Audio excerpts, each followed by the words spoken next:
Boa noite a todos. Obrigado, Marcelo, pela oportunidade, pelo convite.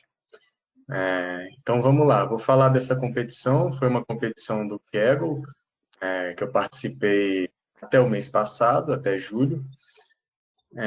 Começando, para quem não entende nada, para quem nunca ouviu falar em Kaggle, o que é isso? O Kaggle ele é uma plataforma de colaboração coletiva em ciência de dados. Então, ele é basicamente um site.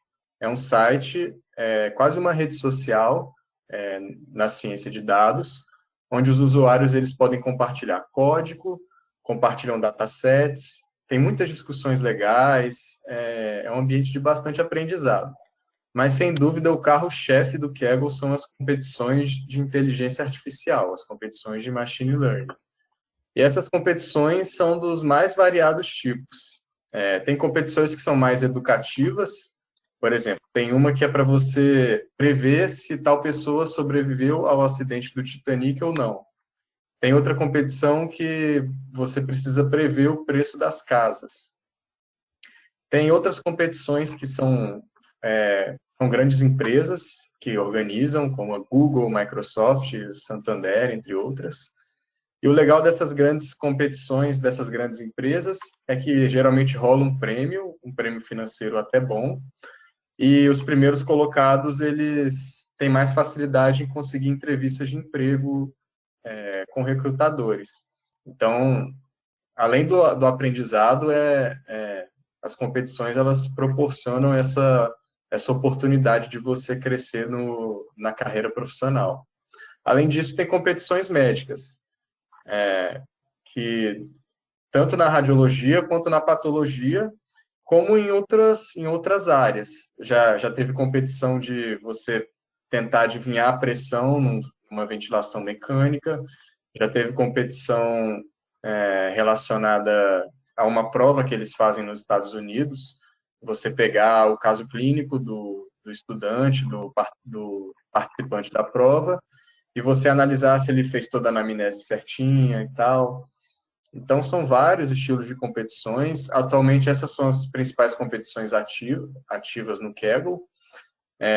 As de medicina, a gente tem essa que é segmentação na histologia, segmentação de tecidos, de células. Tem essa aqui, que também é de patologia, que é para você tentar prever qual a origem de um AVC isquêmico. E tem essa aqui que é bem legal, que é com base no campeonato alemão de futebol. Eles pegam alguns lances e aí você tem que prever se é uma falta, se é um passe, qual tipo de jogada que é. Achei bem legal essa competição e diferente também. A gente tem também as competições do RSNA, todo ano a gente tem esses desafios. O ano passado tiveram 2, mas geralmente é um por ano.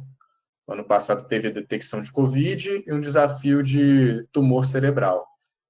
E agora, inclusive, a gente está tendo uma competição do RSNA de fratura cervical. Ela acabou de abrir, acho que tem nem 2 semanas que começou essa competição, está aí no início, que é para você detectar fraturas da coluna cervical em tomografias de coluna mesmo.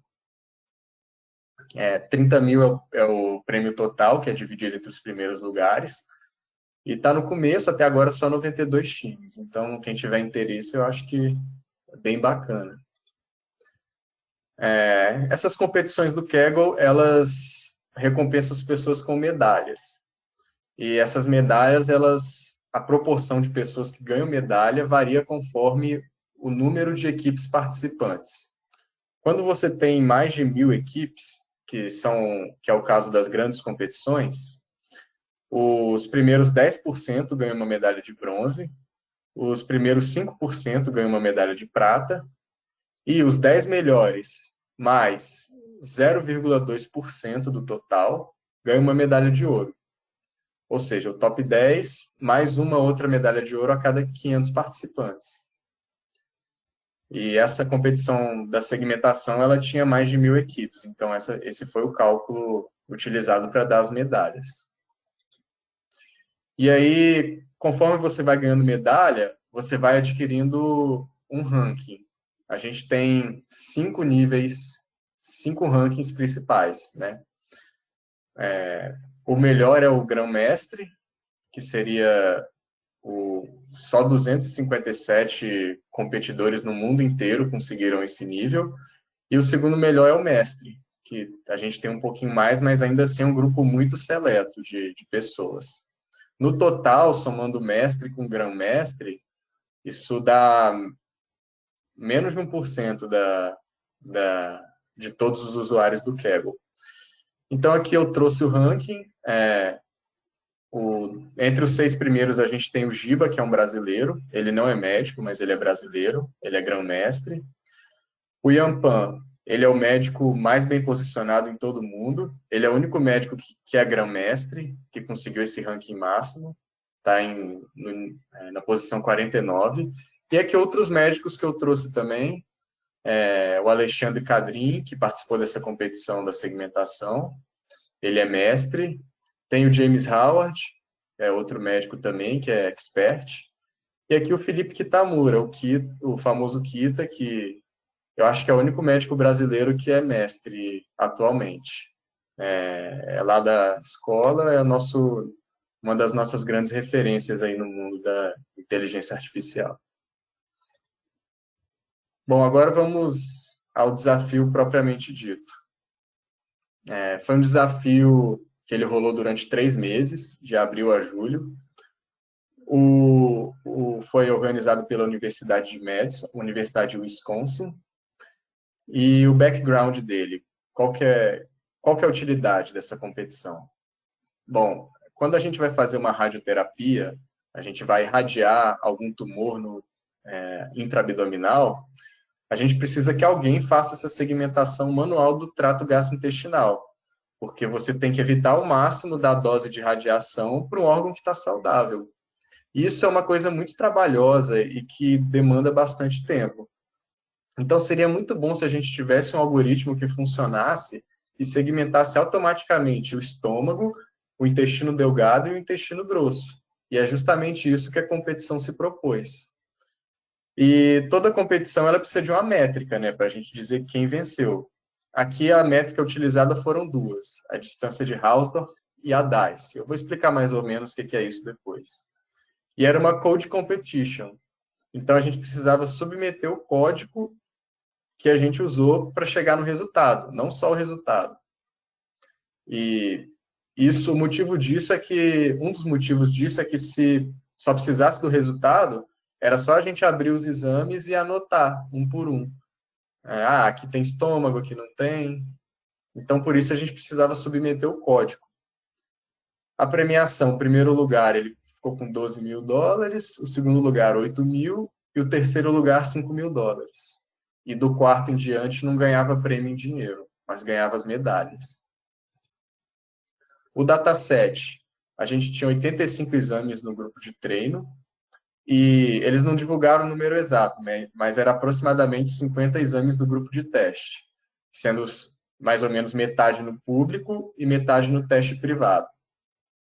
Esses exames no grupo de teste, eles não ficam disponíveis para qualquer um ver. Eles são secretos. A gente não consegue ver esses exames, justamente para a gente não chegar e anotar por conta própria. Eram ressonâncias de abdômen superior e pelve, cortes axiais em T2, e o formato era em PNG, o formato das imagens. As regras. Só podia ter uma conta por participante, não pode divulgar dados, divulgar informações fora dos times, a não ser que seja uma informação pública. Então, você pode divulgar lá no fórum da competição, mas você não pode divulgar internamente. O limite para você se juntar com alguém e formar um time, ele era até uma semana antes do fim da competição. O limite do tamanho da equipe era de 5, então não podia ter time com mais de 5 pessoas. E por dia a gente podia fazer uma submissão, no máximo 5 submissões. E o que são essas submissões? É você testar o seu código com o grupo de teste público. Ele não vai contar para o ranking final, a sua performance no grupo de teste público, mas ele serve como um indicador. Que se você está indo bem no teste público, é provável que você vá bem no teste privado. Não é garantia, mas já é um bom indicador. E no final você escolhia duas das suas submissões, todas as submissões que você foi fazendo no teste público. No final você escolhia duas que seriam avaliadas no teste privado. E a melhor dessas duas era a sua pontuação final. E o que é uma segmentação em medicina, em inteligência artificial na medicina? Segmentação é basicamente a gente pegar um X, uma variável X, que seria um dado de entrada. Na medicina seria na radiologia seria uma imagem médica, aqui no caso uma ressonância, no caso da competição. A gente pega essa ressonância, passa num algoritmo. Esse algoritmo ele é feito com código. Geralmente a linguagem de programação é Python, mas existem outras linguagens que podem ser usadas. Esse algoritmo vai pegar essa imagem e vai gerar um Y. Esse Y é a saída do algoritmo. Nada mais é do que o que você está prevendo ali com esse código. No caso dessa competição, esse Y era a segmentação dos órgãos. Então, aqui onde você está pintado, é onde ele segmentou o intestino e estômago. É basicamente isso, segmentação. Ele pega pixel a pixel, pixel é a menor unidade da imagem. E ele diz se aquilo é estômago, é intestino, ou se não é nada. Se é background, algum outro órgão, ou enfim, alguma outra coisa que não seja o trato gastrointestinal. E uma imagem radiológica, ela basicamente é uma matriz. Ela é uma matriz que contém números, e quanto maior o número, mais brilhante vai ser aquele pixel. Cada número, ele é um pixel, ele é a menor unidade da imagem, e quando você junta esses números e forma essa matriz, você forma uma imagem em escala de cinza. Matematicamente é isso que está acontecendo. O código está pegando esses números em escala de cinza, esses números, ele pega a imagem em escala de cinza e lê os números daquela imagem, ele vai passar no algoritmo, vai fazer várias contas, e no final ele dá a segmentação. Então a segmentação é outra matriz, só que ao invés de 0 a 255 valores diferentes, ele tem menos valores diferentes. No caso dessa competição, eram só 4 valores diferentes. Ou era 0, sem segmentação, ou seja, não é órgão que a gente quer procurar. 1, intestino grosso. 2, intestino delgado. 3, estômago. Então, no final, era uma matriz que tinha 0 onde não tinha nada, e esses números eram correspondentes a esses órgãos. É basicamente isso, a saída dele, não é nada muito misterioso. E as métricas que foram usadas. A distância de Hausdorff, ela é mais complicadinha, assim, de entender, mas, basicamente, ela mede a distância da sua segmentação, que o seu código, o seu algoritmo chegou, com a segmentação verdadeira, a segmentação original daquele órgão. E o objetivo é a gente minimizar essa distância. Então, quanto menor a distância de Hausdorff, melhor o nosso algoritmo performou. E o DICE, ele é 2 vezes a interseção sobre a união. E o que é isso? Aqui, por exemplo, em azul, seria a nossa segmentação do nosso algoritmo. Em vermelho, seria a segmentação original, seria a segmentação verdadeira. A interseção é o que tanto a nossa segmentação quanto a segmentação verdadeira concordaram, seria só isso aqui, essa parte que está em preta, e a união seria a soma da nossa segmentação com a segmentação verdadeira. E por que esse 2 vezes? Porque se a nossa segmentação concordar totalmente com a segmentação original, isso aqui vai ficar do tamanho de uma bolinha dessas. E aí a gente multiplica por 2 para dar 1. Para ficar o numerador ficar igual ao denominador e dar 1. Só para a melhor métrica ser 1 mesmo. Se a gente acertar tudo, a gente ganha 1. Então, é basicamente isso, as métricas. Indo para a minha solução mais especificamente. Eu entrei mais para o final dela, eu não tive tempo de entrar mais cedo, então, quando eu entrei, faltava mais ou menos um mês para o final da competição. E eu tinha um certo limite computacional, pelo menos em relação a alguns competidores que tinham mais GPU, mais placas de vídeo e tinham placas de vídeo mais potentes. Eu usei uma Titan X, do próprio departamento aqui da Escola Paulista, do nosso departamento de radiologia. A gente tem essa placa de vídeo que é própria para treinar modelos, e ela tem 12 gigas. E como existem diversas soluções possíveis para esse problema, você pode encarar ele de várias formas, eu resolvi pegar vários modelos diferentes e, ao invés de tentar ficar melhorando um modelo, eu pegava e treinava outro modelo e juntava com os modelos que eu já tinha feito. Isso se chama ensemble. É você fazer uma média dos modelos. Como eu não tinha muito tempo e nem muito computador para ficar melhorando um modelo, eu peguei várias soluções diferentes e juntei essas soluções, juntei esses modelos. Não foi nada genial, mas foi algo adaptado assim para o meu contexto, né?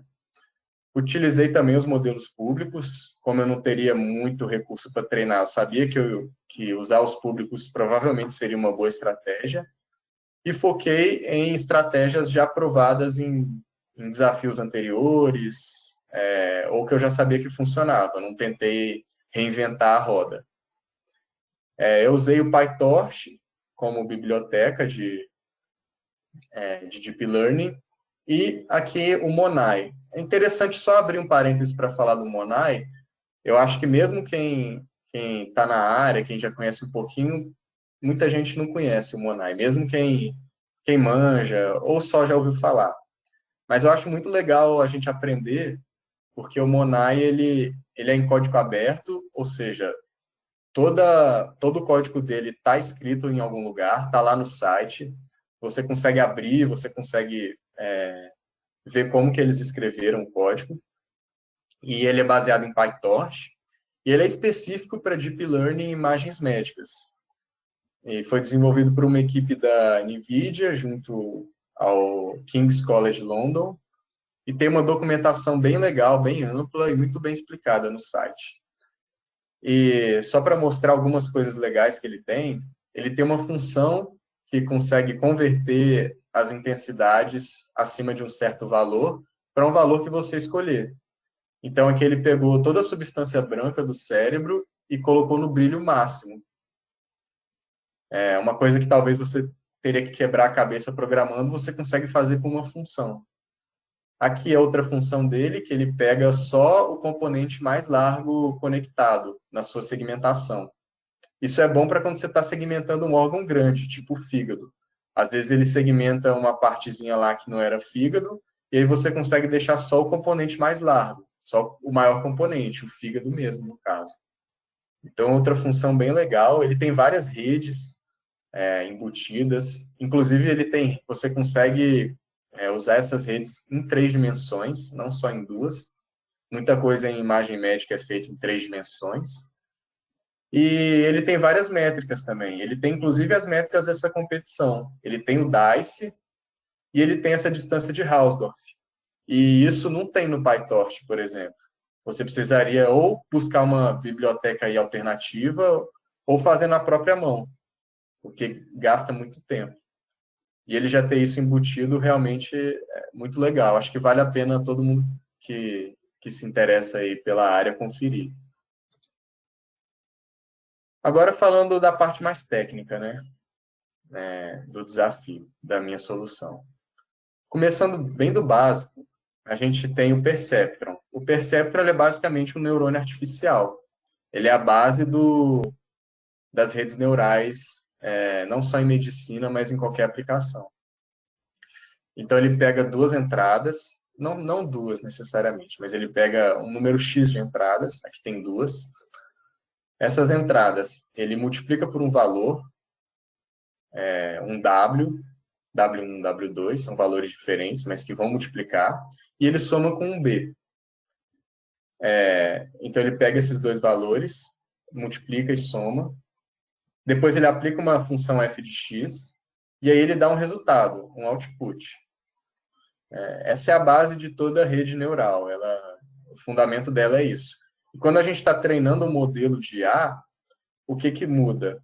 A rede neural muda esses valores W e B para valores mais próximos do ideal, de forma que o seu algoritmo ele fique cada vez mais preciso.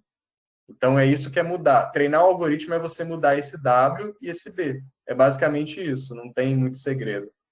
A forma como ele muda aí é mais complicado. Tem uma matemática um pouquinho mais avançada, mas o que ele faz é isso, é mudar esse W e esse B. E, com isso, os valores de saída eles vão se ajustando cada vez mais para o valor que você quer.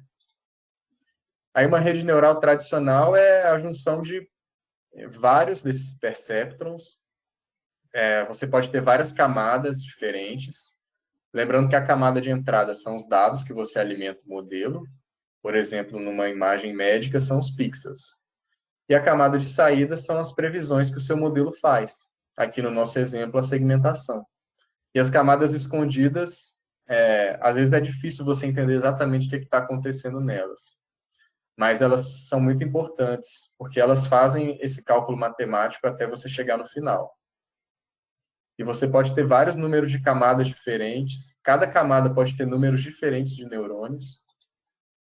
E existe a rede neural convolucional. Ela é um subtipo das redes neurais, em que nem todos os neurônios se conectam, nem todos os perceptrons se conectam. Então, a gente observa aqui que esse perceptron da segunda camada, ele só se conectou com esses dois. Esse perceptron só se conectou com esses dois. Esse só com esses dois. E isso é muito bom para a imagem, porque ele valoriza o que está perto. Então, esses dois pixels, eles estão perto, eles vão ficar juntos. A informação deles é como se a informação deles fosse compartilhada. Então, ele mantém a relação espacial da imagem. E como a gente tem muitos pixels numa imagem, uma imagem de tomografia é 512 por 512. Se você multiplicar isso, dá um valor absurdo. Se cada neurônio se conectasse com todos os outros da camada, isso ficaria uma rede gigantesca e muito pouco eficaz. Então, dessa forma, a gente consegue contornar esses dois problemas. E o que acontece em cada uma dessas camadas convolucionais, na rede neural convolucional? Você tem uma convolução. Uma convolução é você pegar um filtro. Na rede neural, cada valor desses filtros vão ser o W que a gente viu lá atrás. O W da rede neural tradicional, aqui na rede neural convolucional, é cada valor desse filtro. Esse filtro ele vai se encaixar numa parte da imagem e cada valor dele vai multiplicar um pixel daqui. E aí, você tem essa multiplicação e depois soma o resultado. Então, 1 mais 1 mais 1 menos 1 dá 2. Esse foi o resultado final. Aí depois esse filtro anda um pouquinho para o lado, faz a mesma coisa e dá outro resultado. Anda um pouquinho, faz a mesma coisa e dá outro resultado. Isso é o que acontece em cada camada. Esse filtro ele percorre toda a imagem fazendo isso. E quando você treina uma rede neural convolucional, o que ela aprende são esses valores do filtro. Eles são nada mais, nada menos que o W que a gente viu anteriormente. E da mesma forma que as redes neurais tradicionais, as redes neurais convolucionais, elas têm várias arquiteturas diferentes. Para segmentação, a mais usada é a U-Net. Ela é U porque ela é U-Net porque ela tem esse formato de U. E ele pega uma imagem e ele gera um mapa de segmentação. Ele gera uma segmentação. Então, ele é muito usado para segmentação, a U-Net. E, classicamente, ela é 2D, mas existem versões tridimensionais também.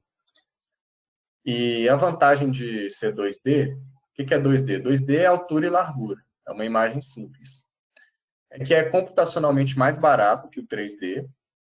Você tem vários backbones. Backbones são redes que você coloca antes da sua rede principal, que elas extraem algumas características da rede. Vou explicar um pouquinho mais depois. Por exemplo, EfficientNet, ResNet, VGG são algumas das mais famosas. E esses backbones, eles já existem redes pré-treinadas com bom desempenho, por exemplo, no ImageNet. O ImageNet é um banco de dados público que tem várias imagens e ele tem a anotação dessas imagens. Essas imagens são de diversas coisas, podem ser animais, objetos, plantas. Então, como existem vários backbones treinados no ImageNet, é muito bom você usar isso antes da sua rede, antes da sua UNet. Isso aqui é uma EfficientNet B0, como que ela, o básico dela, né? Não precisa se preocupar em aprender isso detalhadamente, não, mas só mostrar que isso aqui é uma rede neural que vai vir logo antes da sua UNet. E por ela já ser pré-treinada, isso facilita muito na hora de você treinar a sua rede. E das EfficientNets, a gente de B0 até B7. Cada uma tem um número de parâmetros diferentes. Parâmetro é o W. Cada W é um parâmetro, que a gente já viu anteriormente. Então, você observa que aqui a gente está na casa de milhões, 20 milhões de parâmetros, 40 milhões de parâmetros. Então, isso computacionalmente é muito caro, por isso que precisa de placa de vídeo para treinar. E aqui é a acurácia de cada uma dessas redes no ImageNet, naquele banco de dados que a gente viu. A gente observa que o B0 tem um pouco menos de acurácia, mas ele tem menos parâmetros.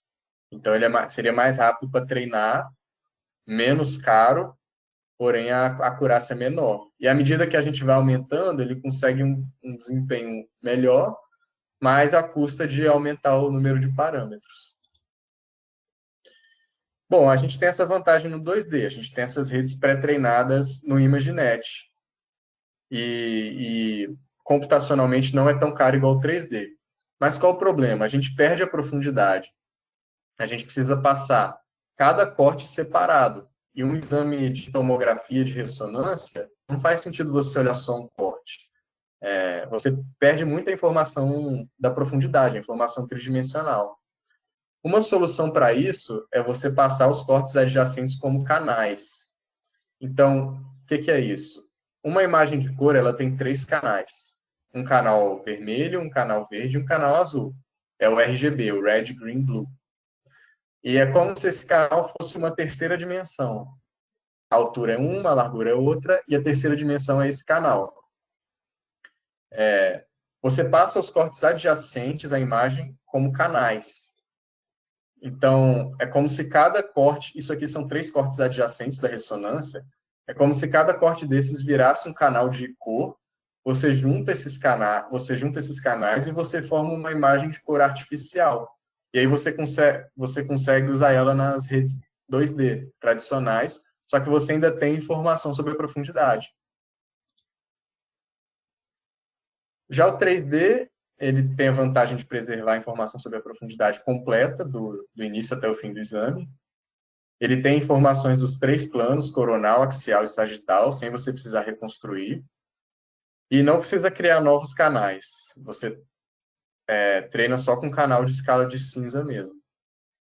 A desvantagem é que ele é computacionalmente bem mais caro, porque ao invés de você estar passando só uma imagem, você está passando um volume inteiro, então tem muito mais pixel, tem muito mais informação. É pouco explorado até o momento, não é tão amplamente utilizado como as redes 2D, então é até um pouco difícil de você encontrar muitas informações, de você ver o que já deu certo, o que não deu. Tem menos coisa na literatura. E, como consequência, não tem muitas redes pré-treinadas e nem backbones. Até tem um EfficientNet 3D, só que não tem redes pré-treinadas, pelo menos amplamente disponíveis. Redes treinadas públicas para você baixar. Então, isso é outra desvantagem aí do 3D. E existe a UNet 3D, que é basicamente o mesmo princípio da UNet 2D, só que ao invés de passar uma imagem, você está passando um volume inteiro. E no final você tem uma segmentação em 3D. Agora, a minha solução foi basicamente isso aí que eu falei. Aqui eu tenho um exame de ressonância da cabeça aos pés. Não que o exame tenha cortado tudo, mas só para a gente ter essa orientação, que aqui mais em cima é mais cranial ao paciente, aqui mais embaixo é mais caudal. E cada ponto desse aqui é um corte da imagem. É um corte axial. Primeiro, então, eu passava o exame inteiro em 3 redes, uma 3D e duas 2.5D. O que está em vermelho aqui são modelos públicos. Então, eu usei modelos públicos e juntei com modelos que eu mesmo treinei. Esse aqui, B0, eu mesmo treinei, e o B4 era público e o 3D era público. Juntei esses 3 modelos e fiz um ensemble. Somei e fiz a média aritmética, só isso. Ensemble é basicamente isso. Somei o resultado dos 3 e fiz a média aritmética. Aí deu uma certa segmentação, que é isso aqui. Tirei toda a parte do exame que não tinha segmentação, todos os cortes que não tinham nenhum pixel segmentado. Então, tirei aqui em cima e aqui embaixo. Sobrou só essa parte no meio, essa parte que está em verde, que era a parte que tinha pelo menos um pixel positivo para o trato gastrointestinal. Seria tipo um modelo classificador. E aí, em seguida, eu segmentei a UNET 3D, os públicos que eu usei, a 3D e o 2.5D. Eu mantive no final, não tirei eles, usei esses modelos de novo, e juntei com 2 modelos que eu treinei só com cortes positivos, só com cortes que tinham segmentação, que foi uma UNET 2.5D, mesma coisa dessa, só que aqui eu só treinei com positivo. E juntei com uma FPN. FPN é outro tipo de rede, é até parecida com a UNET, é Feature Pyramid Network, se eu não me engano. E, enfim, não precisa se preocupar com isso, mas seria outro tipo de rede. E aí eu usei como backbone uma EficientNet B3. E esse foi treinado também só com casos positivos. E a segmentação final ficou um ensemble desses 4 modelos aqui. Só para essa parte que o primeiro modelo classificador classificou como positivo. Então, peguei essa parte positiva, somei os resultados e dividi por 4. Fiz um outro ensemble, uma média aritmética simples. E aí a segmentação final, né? Aqui o estômago em azul, em verde o duodeno, o intestino delgado, e em vermelho o intestino grosso. Foi basicamente isso, assim, a solução, nada muito genial, fora da caixa, mas, assim, dentro do que eu tinha, eu achei que foi bom, deu resultado que eu esperava. Mas não foi fácil. Não foi só pegar e chegar nesse resultado. Teve vários códigos que eu mandei que era só erro, erro, erro, erro, erro, erro. E você manda o código e você não recebe o erro na hora. Você demora 2, 3 horas até terminar de rodar. Então ficava naquela ansiedade. E aí olhava o resultado para ver se tinha dado certo, erro. E aí isso foi muito frustrante, assim. E ele não avisa onde que está o erro. Você tem que fuçar no seu código onde você acha que está errado e você perde muito tempo. Inclusive, tem que ter tempo para participar dessas competições. Esse que é o mais complicado. Mas no final deu certo. Apesar de toda a luta, depois de 138 submissões, eu consegui aí a medalha de prata, fiquei em 52º. Participei sozinho dessa competição, não fiz time com ninguém.